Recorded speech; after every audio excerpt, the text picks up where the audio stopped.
Sir, I'm going to need to see proof of purchase for this seat. The flight attendant's voice carries across Gate 47 with practiced authority. Several passengers glance up from their phones. LAX Terminal 7 hums with evening travelers. Business executives scroll through emails. Families wrestle with luggage. The boarding announcement echoes overhead. Flight 447 to Chicago now boarding first-class passengers. Michael Chen adjusts his tailored navy blazer and checks his boarding pass. Seat 1A, Diamond Elite status clearly printed. His premium luggage rolls smoothly behind him as he approaches the gate. Flight attendant Jessica Morton stands at the podium, squinting at her outdated terminal screen.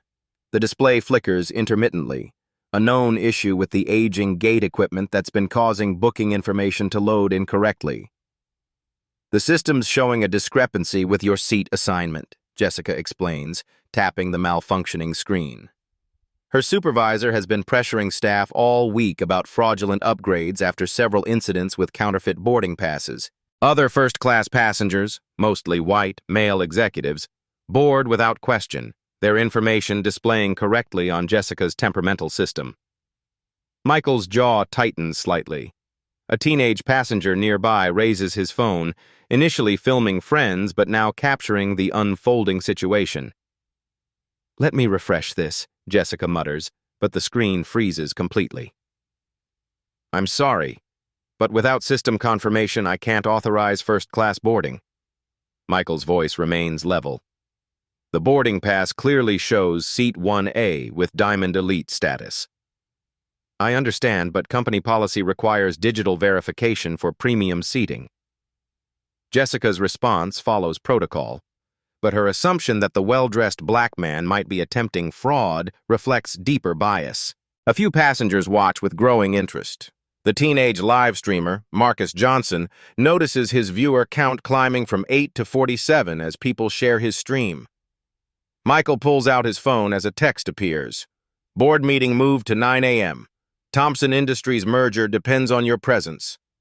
He screenshots the message quietly, then opens his Airline app to verify his booking. His black American Express Centurion card is visible as he navigates his phone. The expensive leather briefcase beside him shows embossed initials MC and a corporate logo. 6:52 p.m. Gate agent Derek Stone approaches, clipboard in hand. His supervisor badge reflects the terminal lights. Jessica waves him over, grateful for backup. "System's down again," Jessica explains. "Customer claims first class, but I can't verify the upgrade." Derek doesn't immediately examine Michael's boarding pass or phone app. The broken terminal and Jessica's certainty influence his judgment. "Sir, if there's been a booking error, we can resolve this at customer service." "There's no error." Michael's voice stays calm. He opens his phone's notes app, typing rapidly. "I'm documenting this interaction for quality assurance." Derek's eyebrows raise. "Quality assurance?" "Standard procedure for service evaluation." Michael's fingers move across the screen with practiced efficiency. 6:55 p.m. Security guard Tony Martinez arrives, radio crackling. His presence draws more attention from boarding passengers waiting in the growing line. "Everything okay here?" Jessica nods, her anxiety about potential job consequences driving her persistence. "Just need to verify seating authorization. The system's been acting up all evening." The live stream viewer count hits 150. Comments begin appearing. "System excuse again? Check his phone app. This looks suspicious." Michael notices the small crowd but doesn't acknowledge the camera. He continues typing, occasionally glancing at employee name badges visible on uniforms. 6:58 p.m. Boarding passengers grow restless. A businessman in an expensive suit checks his watch impatiently. "Can we speed this up? Some of us have tight connections." A woman behind him shifts uncomfortably. "If the system's down, maybe they should just check his phone app." Michael's phone buzzes with another message. He glances at it, then back at Jessica. "I understand system issues can be frustrating. These situations require careful handling." Jessica's confident expression wavers. Something in Michael's tone suggests experience with corporate procedures. Look, I'm just following company policy. When the system's down, we have to be extra careful about company policy. Michael repeats the words thoughtfully. Yes, I'd like to review that policy in detail. Derek steps closer, sensing the conversation's professional undertone. Sir, if you purchased this upgrade through unauthorized channels, I'd like your names and employee ID numbers, please. Michael's request is polite, but firm. The three airline employees exchange glances. Passengers occasionally request employee information for complaints, but Michael's systematic approach suggests something more significant. Derek Stone, gate supervisor. He shows his badge reluctantly. Jessica Morton, senior flight attendant. She touches her name tag. Tony Martinez, airport security. He complies with less enthusiasm. Michael nods, entering the information into his phone. Thank you for your cooperation with this service evaluation. 7:01 p.m. The boarding area fills with curious onlookers. The live stream has reached 300 viewers, with people beginning to share the video across social media platforms. A ground supervisor approaches, drawn by the delay. Frank Harrison's weathered face shows 20 years of airport management experience. His uniform displays more badges than the others, and he's under pressure from headquarters to maintain on-time performance. What's the holdup here? We're falling behind schedule. Jessica explains quickly, emphasizing the system malfunction and her inability to verify the first-class seat. Frank's daily briefings have highlighted fraudulent upgrade attempts, influencing his assumptions. Sir, if you purchased this ticket through unauthorized resale, I'd like your business card, Mr. Harrison. Michael's interruption is gentle, but stops him mid-sentence. Frank's hand moves instinctively to his wallet, then hesitates. My business card? For the incident report I'm preparing. Michael's phone remains active, documenting the conversation. The situation feels different now. The airline employees sense something they can't identify. Michael's composure and methodical documentation suggest experience with corporate procedures, but their focus on potential fraud overrides growing uncertainty. They've handled difficult passengers before. This situation, they assume, will resolve like the others. 7:04 p.m. Ground Supervisor Frank Harrison speaks into his radio. Brenda, we need management at Gate 47. Customer service issue. Michael continues documenting on his phone, occasionally accessing what appears to be an airline app. His process looks professional, systematic. Sir, photographing airline personnel requires permission. Derek's voice carries authority. I'm documenting gate numbers and timestamps for my report. Michael's response is factual, leaving no room for misinterpretation. The live stream viewer count reaches 500. Comments pour in from viewers sharing similar experiences with airline service. The hashtag flight incident begins gaining traction. Frank speaks into his radio again. Brenda, priority situation at 47. 7:07 p.m. Station manager Brenda Walsh strides across the terminal. Her heels click against polished floors with determined precision. 20 years of airport management and increasing pressure from corporate headquarters to reduce complaints and delays drive her no-nonsense approach. What's the situation, Frank? Frank points toward Michael. Passenger claiming first class without system verification. Won't accept alternative seating. Brenda assesses the situation quickly. She sees a well-dressed black man surrounded by airline employees and security. Her experience with upgrade fraud attempts and pressure to maintain schedules influence her assumptions. Sir, I'm the station manager. We need to resolve this immediately. Michael looks up from his phone. I agree. What's your proposed solution? Brenda's confidence wavers slightly. The question is more professional than expected. If there's been a booking error, we can arrange alternative seating or rebook you on the next available flight. There's no booking error. Michael opens his airline app, showing his confirmed reservation. Seat 1A, Diamond Elite status, purchased 6 weeks ago. For the first time, Brenda actually examines the phone display. The booking details appear legitimate. Her frown deepens as she tries to understand the discrepancy. Then why is our system showing issues? Jessica jumps in, her fear of job loss driving her explanation. The gate terminal's been malfunctioning all evening, but he doesn't fit the typical profile for first-class passengers. Brenda nods, her biases reinforcing Jessica's assessment. Security, please escort this passenger to economy seating or assist with rebooking. 7:10 p.m. The pilot's voice crackles over the intercom. Flight 447 to Chicago, we're experiencing a slight departure delay. Please remain in the gate area. Business travelers check their watches. Frustrated murmurs ripple through the crowd. The teenager's live stream hits 800 viewers. This is taking forever. A passenger in a golf shirt shakes his head. Just follow airline procedures. Something doesn't seem right, an elderly woman whispers to her husband. They should be able to verify his ticket. The crowd remains mostly neutral, with some supporting airline authority and others sensing unfair treatment but staying quiet. Michael stands calmly, his hands steady despite the stress he's managing. Years of navigating corporate environments have taught him to maintain composure, but the familiar weight of bias-based assumptions never gets easier. Security Officer Tony Martinez approaches, his presence escalating the situation from customer service issue to potential enforcement matter. Sir, you need to comply with airline directives, or we'll have to ask you to leave the aircraft. Michael's internal calculation balances professional requirements with personal dignity. I'll need 5 minutes to make a necessary call. Brenda checks her watch, pressure mounting from delayed departure. 2 minutes. Then we proceed with alternative arrangements. 7:12 p.m. Michael steps aside and dials a number from memory. Someone answers immediately. This is Michael. His voice drops to a professional tone.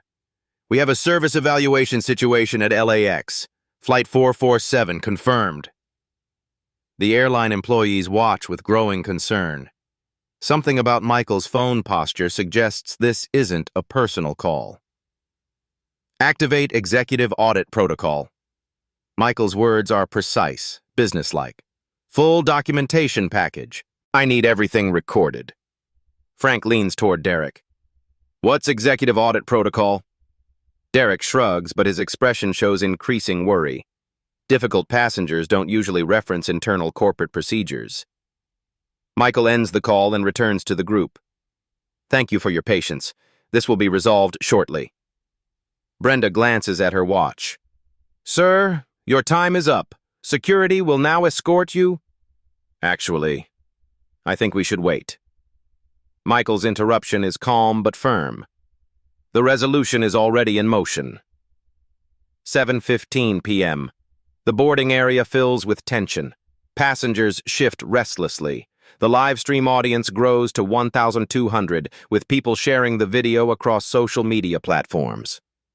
Jessica whispers to Frank, Something's not right. He's too calm about this. Frank nods, his experience suggesting this situation is developing beyond normal parameters. But his authority has been challenged publicly. Backing down now would appear weak. Sir, final opportunity. Accept economy seating or face removal from the airport. Michael reaches into his briefcase. The leather portfolio is expensive, clearly professional grade. His movements are deliberate, controlled. Before we proceed, I need you to understand something important. He opens a tablet device, accessing digital documents. This situation is about to change significantly. The airline employees tense. They've seen passengers produce various documents, complaints, or legal threats. This seems like another escalation attempt. But Michael's tablet doesn't contain typical passenger complaints. The screen displays official letterhead, corporate seals, and legal certifications. Brenda squints at the display. Something about the document formatting looks familiar, official. Her confidence wavers as she tries to read the small text. What is that? Jessica's voice carries a slight tremor. Michael turns the tablet toward them. The documents are organized with professional precision. Corporate filings, board certifications, and official correspondence fill the screen. This is documentation of my authority to address this situation. Michael's voice carries new weight. I think you'll find it enlightening. The moment hangs suspended. Airline employees lean forward, trying to read the documents. Passengers strain to see what's developing.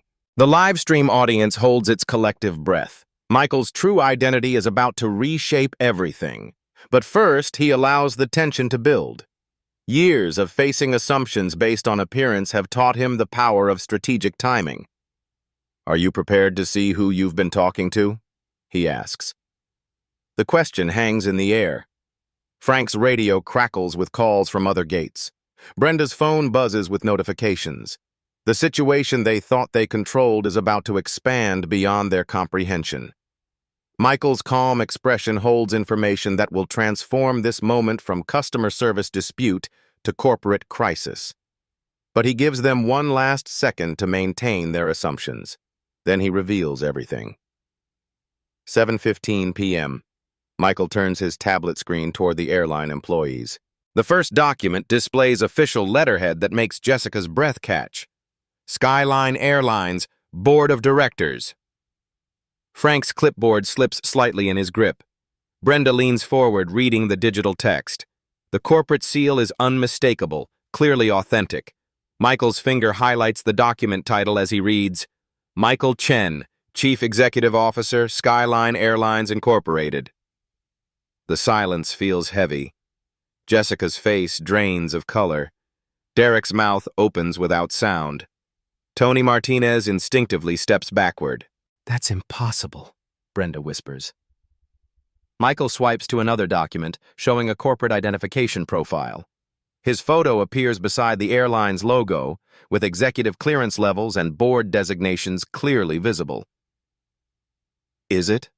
Michael's voice carries quiet authority now. Perhaps you should have verified credentials before making assumptions. The teenager's live stream explodes with activity. Viewer count surges past 2,000. He owns the airline! Floods the comment section. Screenshots begin spreading across social media platforms. Frank's radio crackles. All units, we have a developing situation at Gate 47, requesting supervisor response. I am the supervisor response, Michael says calmly. He swipes through additional documents on his tablet. Stock ownership certificates, board resolutions, and legal filings tell a story of corporate control and executive authority. 51% controlling interest, Skyline Airlines Incorporated. Michael's finger indicates the relevant figures. Acquired through Chen Industries merger, finalized 18 months ago. Jessica stumbles backward, her practiced customer service demeanor collapsing. I didn't know. The system malfunction didn't show. The system malfunction revealed exactly what I needed to see. Michael's words cut through excuses. That's precisely why I'm conducting these evaluations. Brenda's phone buzzes with urgent notifications. Social media alerts about viral videos, news inquiries, and corporate communications. The situation is spreading beyond LAX Terminal 7. Mr. Chen, I sincerely apologize. This system issue created highly irregular circumstances. Our training doesn't... Your training is exactly what I'm evaluating. Michael's interruption is measured but firm. This incident represents systematic issues requiring immediate attention. Derek finds his voice. You're actually the CEO? Michael nods toward the documents. Board appointment confirmed unanimously 6 months ago. I've been conducting operational assessments across our network. The truth impacts like a physical blow. Frank's hands shake as he grasps the implications. A CEO witnessing discriminatory assumptions by his own employees. The liability exposure is staggering. Sir, please understand we were following standard protocol. Whose protocol? Michael's question stops him cold. I certainly never authorized bias-based passenger assessments. He opens another app on his tablet, showing the documentation he's been collecting.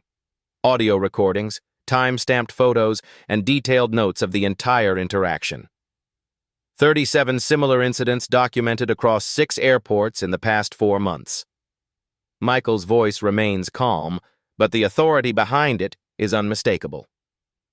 each involving passengers who didn't match assumptions about premium travelers.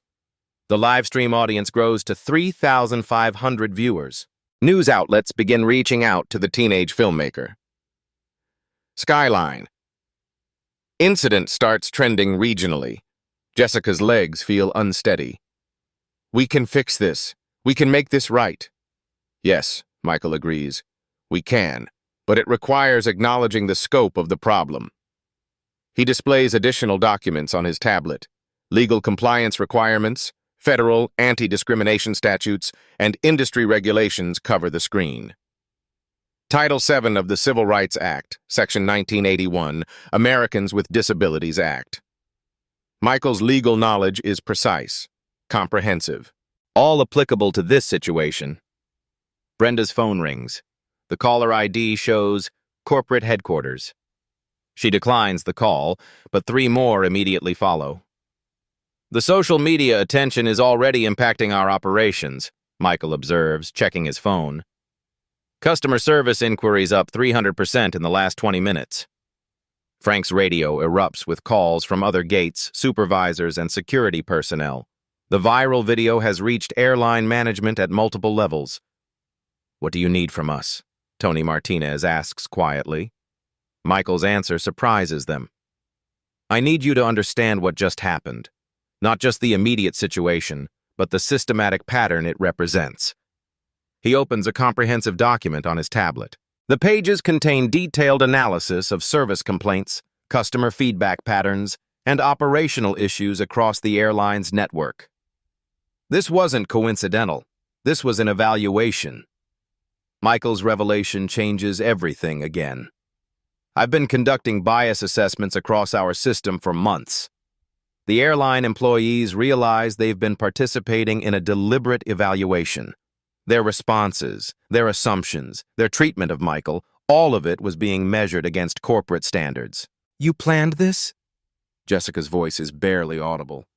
I purchased a legitimate ticket, presented valid identification, and attempted to board my assigned seat. Michael's response is factual. Your reactions were entirely your own decisions. The weight of their situation settles over the employees. They've been caught making biased assumptions about their own CEO on camera with growing numbers of witnesses. Discrimination-related legal actions average $400 million annually for the airline industry, Michael continues.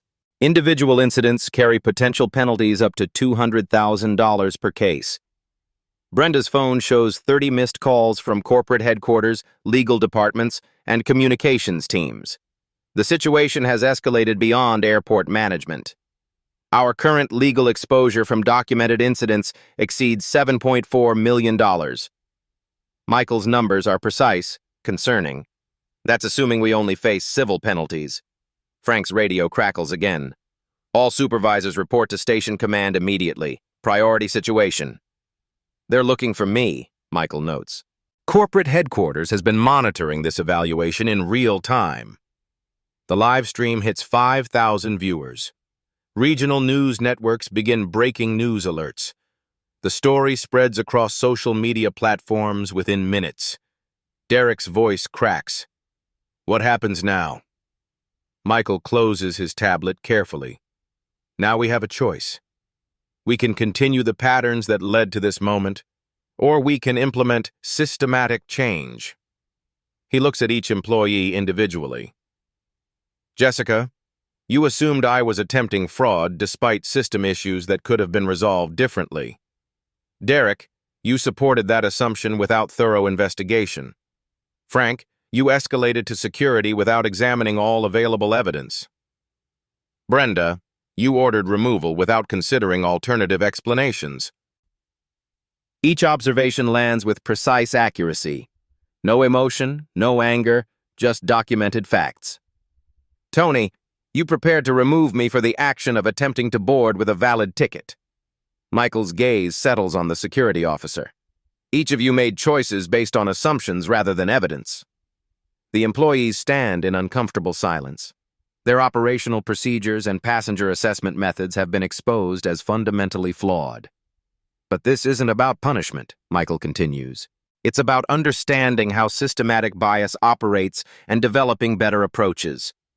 His phone buzzes with an incoming call from the airline's chief legal officer. He declines it, maintaining focus on the immediate situation. The question now is whether you're willing to participate in creating solutions. Michael's challenge is direct. Or if you'd prefer to continue the patterns that brought us to this moment. The gate area has become an impromptu conference room. Passengers watch with fascination as a CEO addresses his own employees about service standards. The live stream audience witnesses corporate accountability in real time. Michael's identity revelation has completely shifted the power dynamic. But his next actions will determine whether this moment becomes a catalyst for change or just another viral video. The employees await their assessment. The audience waits for resolution. Michael holds the authority to determine everyone's future. But first, he has one more element to address. 7:25 p.m. Flight 447 remains delayed as Michael transforms the gate area into an impromptu meeting space. Passengers have been accommodated on alternate flights, creating privacy for the corporate discussion.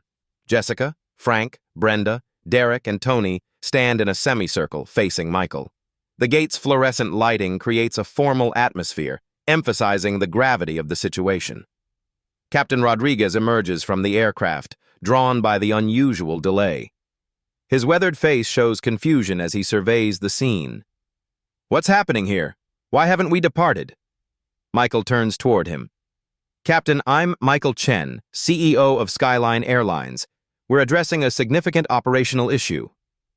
Rodriguez's expression shifts from confusion to professional concern. "Sir, I wasn't informed you were aboard this aircraft." That's exactly the point. Michael's response carries layers of meaning.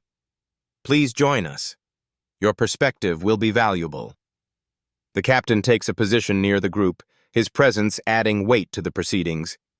Ground crews wait for clearance while inside, careers hang in the balance.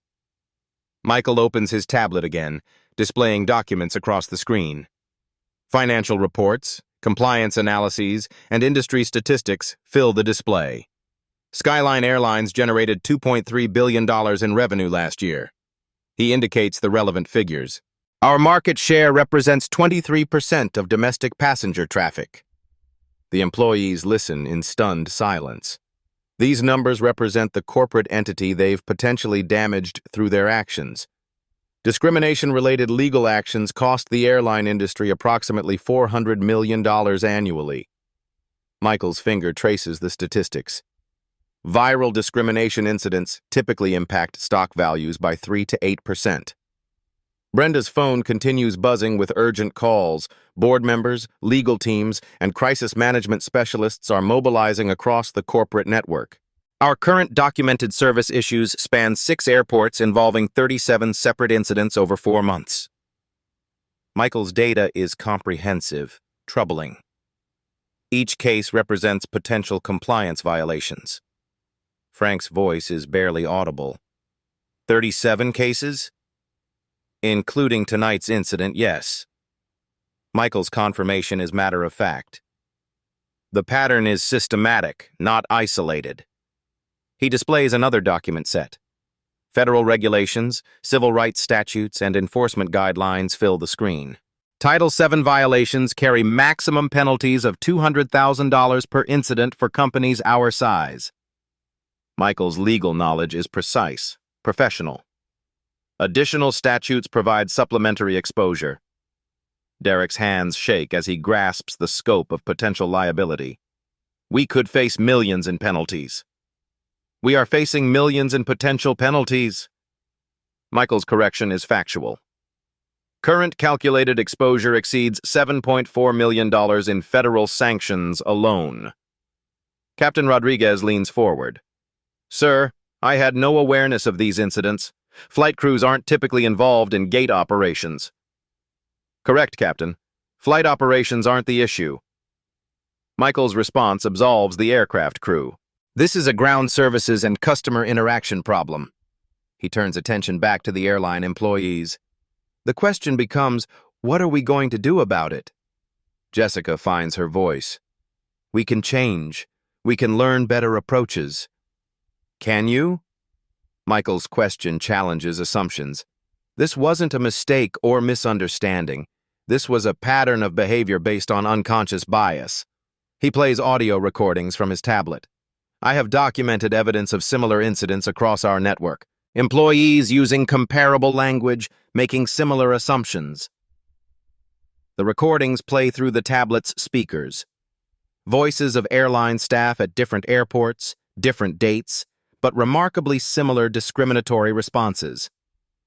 This suggests systematic bias reinforcement or inadequate training. Michael's analysis is clinical, concerning. Individual apologies won't address the underlying issues. Brenda attempts damage control. We can implement immediate retraining programs. What kind of training? Michael interrupts. The same training that produced these results?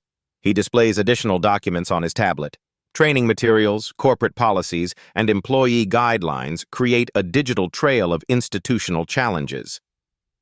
Current customer service protocols emphasize appearance-based evaluations. Michael points to specific policy language. Employees are trained to identify appropriate passengers for premium services. Frank's jaw drops. Those policies originated from corporate headquarters. They originated from previous management. Michael's clarification is important. Management that no longer makes decisions for this company. The implications become clear. The systematic assumptions they've been making were institutionally supported, even encouraged. So what happens now? Tony Martinez asks quietly. Michael's response is measured, strategic. Now we make a choice. We can continue the liability exposure and reputational damage, or we can implement systematic reform. He displays a final document set. Proposed policy changes, training programs, and accountability measures fill the screen. Option 1. Comprehensive bias training, real-time monitoring systems, and performance-based consequences. Michael's first alternative is corrective but supportive. Option 2. Face federal investigation, potential legal action, and media scrutiny without proactive changes. His second option is purely reactive. Option 3. Industry leadership in discrimination prevention, with Skyline Airlines setting new standards. The third alternative is transformational. Captain Rodriguez studies the proposals. These changes would influence the entire industry. They should. Michael's response is firm. Professional service shouldn't vary based on passenger appearance. He checks his phone for updates. Social media engagement has reached 50,000 shares. Regional news outlets are requesting interviews. Industry analysts are monitoring the situation. The viral nature of the incident has created pressure beyond the immediate participants. Corporate accountability is being demanded by thousands of witnesses. I need decisions within 48 hours. Michael's timeline is non-negotiable. Board approval for systematic changes or legal preparation for potential investigations. Jessica's voice cracks. What about our positions? What happens to our jobs? Michael's response is surprisingly compassionate. That depends on your commitment to change, additional training and probationary periods for some, alternative assignments for others. The choice is yours. He addresses each employee individually. Frank, your 20 years of experience could be valuable in training new supervisors, or you could find employment elsewhere. Derek, your gate operations knowledge could help design better customer service protocols, or you could be replaced by someone who understands professional standards.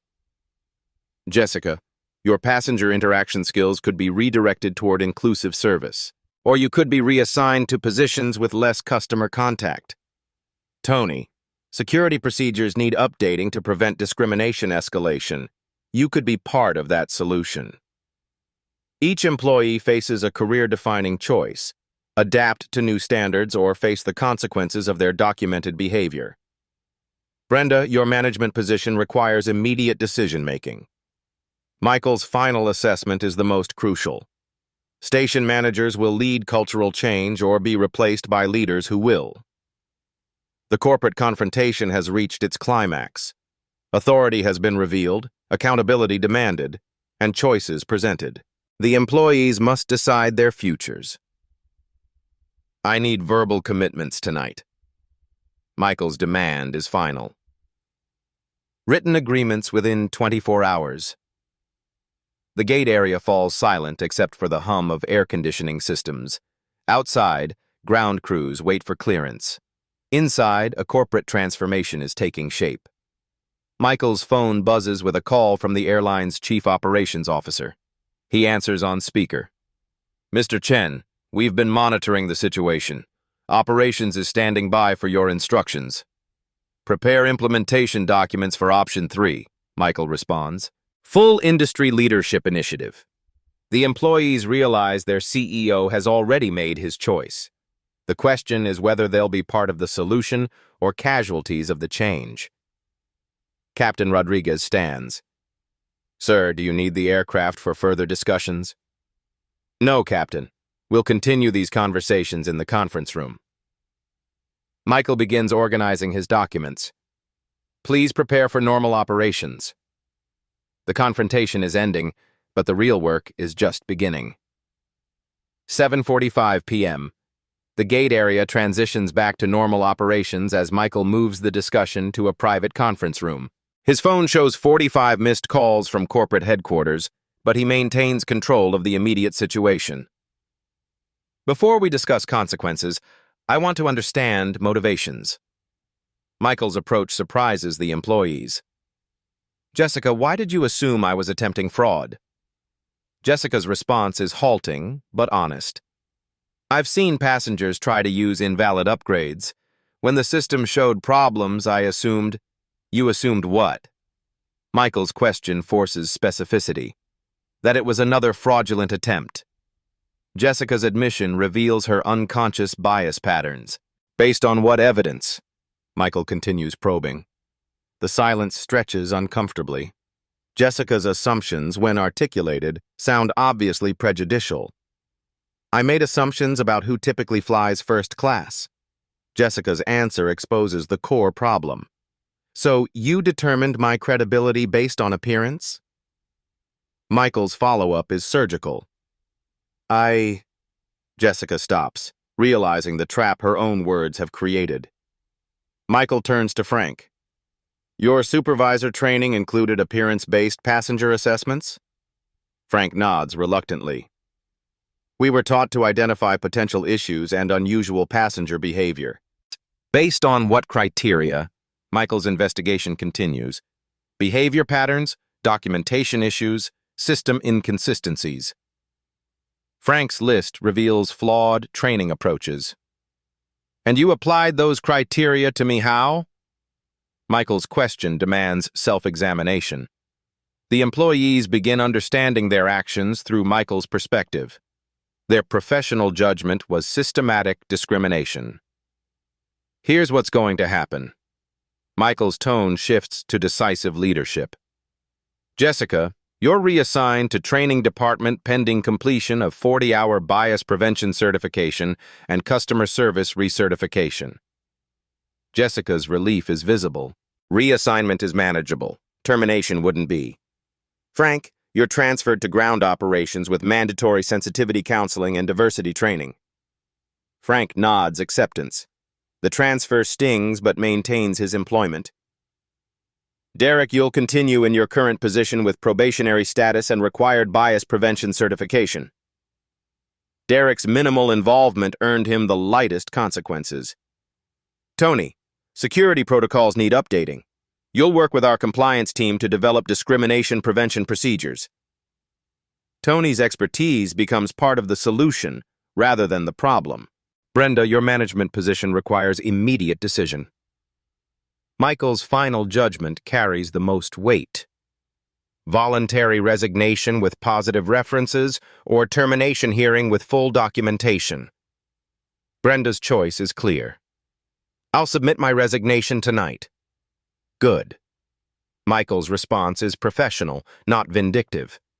Your experience will be valuable in training your replacement. Within 4 hours, Skyline Airlines releases an official statement.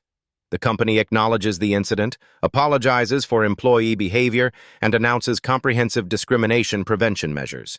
Social media response is generally positive. The live stream video reaches 75,000 views. #Skyline. Accountability trends regionally. Stock market reaction is cautious but stable.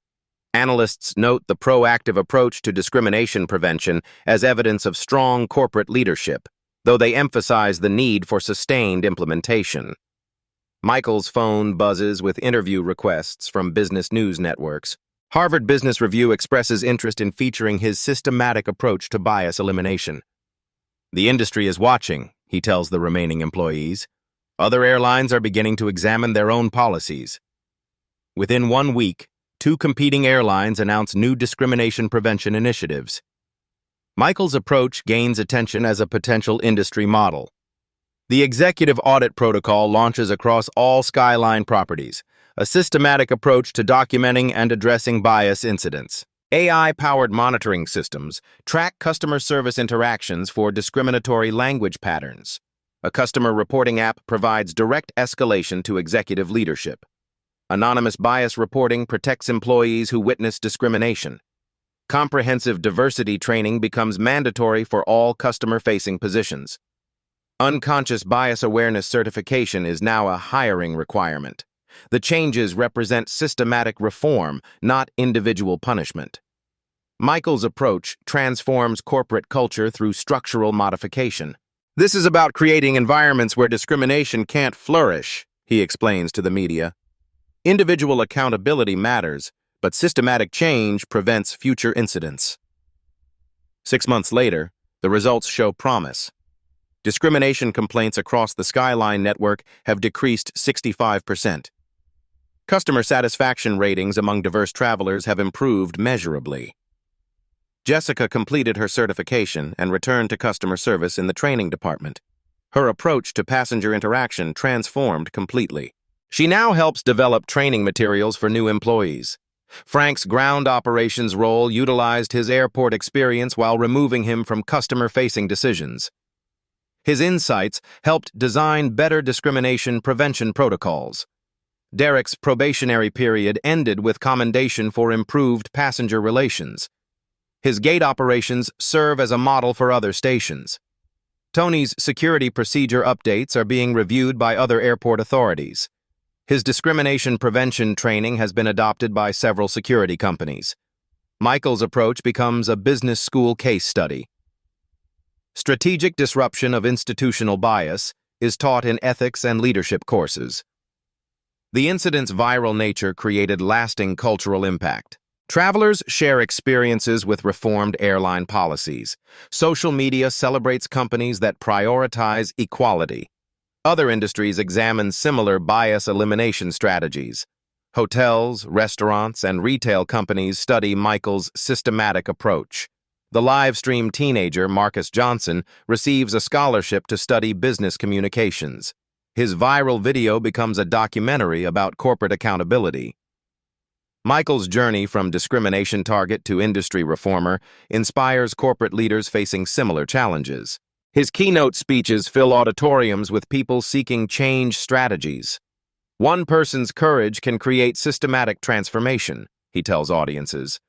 But it requires strategic thinking, not just emotional reaction. The success stories emerging from reformed airline policies demonstrate discrimination's human cost. Passengers share experiences of dignity restored through corporate accountability. These professional triumph stories over institutional bias resonate globally. Michael's approach proves that systematic change is possible through strategic leadership. The incident demonstrates how individual courage can address systematic problems. Michael's measured response to discrimination created industry-wide attention. Corporate accountability, when properly executed, benefits everyone. Customers receive better service, employees work in healthier environments, and companies avoid legal liability. Change requires both individual courage and systematic thinking. Michael's story shows how one person's strategic response can influence entire industries. However, the challenges remain significant. Systematic bias takes years to fully address. Stock market recovery depends on sustained implementation rather than initial announcements. Some employees resist change, requiring ongoing management attention. Michael acknowledges these realities in follow-up interviews. Real change takes time. We're measuring progress in years, not months. But the direction is clear. The industry watches Skyline's continued implementation. Success requires sustained commitment beyond the initial viral moment. Share your own experiences with workplace or travel discrimination in the comments below. How would you handle similar situations? Subscribe for more stories of turning adversity into systematic change.